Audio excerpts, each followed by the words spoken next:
We were talking today about your storytelling and how wonderful it is. We were talking about how we were little, you used to tell us stories until we went to sleep. And I don't know, sometimes the stories might have been a little bit different than the last time. Or a little bit far-fetched. A little far-fetched sometimes. But it doesn't matter. It was okay. They were good stories. That's the only thing that counted. They were good stories. And they kept us on our toes until we couldn't keep our eyes open anymore. But the car thieving story and the cobijas rompidas has been my favorite forever. Do you remember the cobijas rompidas story? Oh, sure. What's the cobijas rompidas story? Well, it will always start out when we were living in this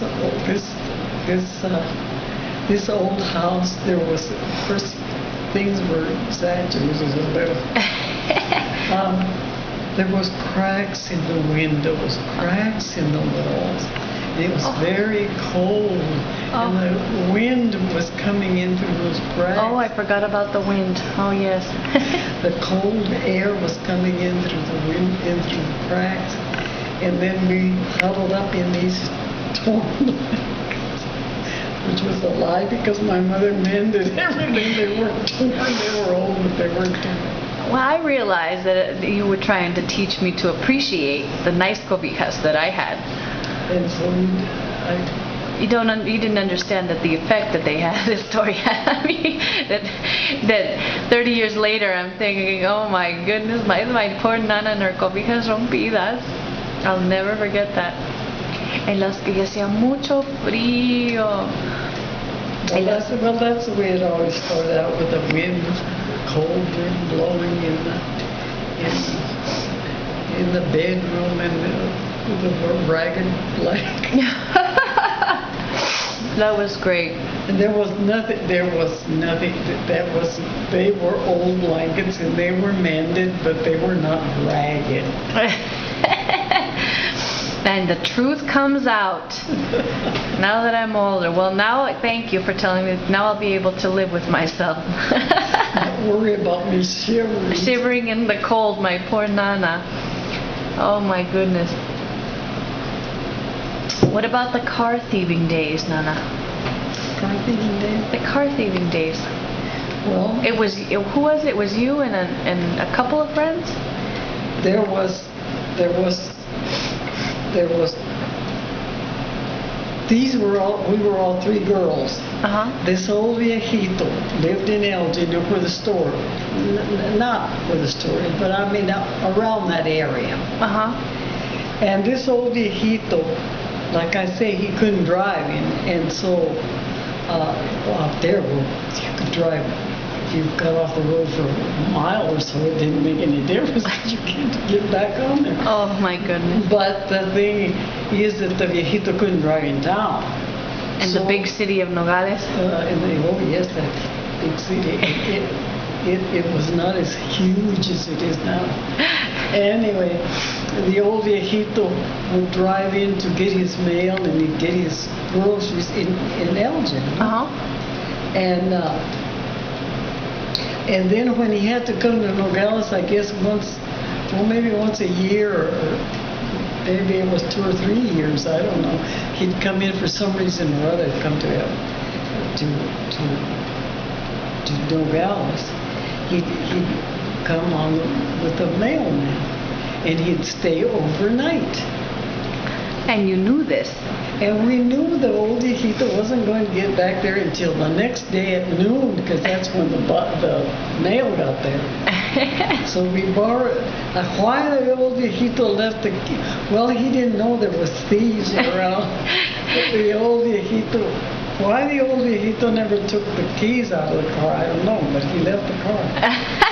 And the car wouldn't go more than maybe 10, 15 miles an hour, because it was a beat up old carcancha. So the girl that where the post office was, her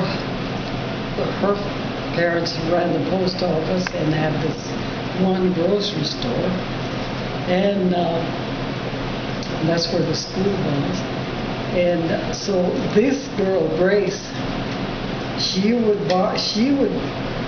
This is the thieving girl, and her name was Grace. She was the one that stole the car and drove out to the valley, and then I and this girl that I worked for them. We'd all three get into the parents knew what was going on. They knew that you guys would take the viejito's car? And we'd take out oh, my. They didn't know that we were going to Fort Huachuca. They thought that this girl, Grace, would borrow the viejito's car and go out to where we were living, and they would know that we were, and then from there on we'd take off to Oh, she just was going to her friend's house. She was just going to go visit. Oh, right. I see. Did they know that the viejito didn't know that she was borrowing the car? The viejito never did know, because when Grace got back, like I said, her parents had the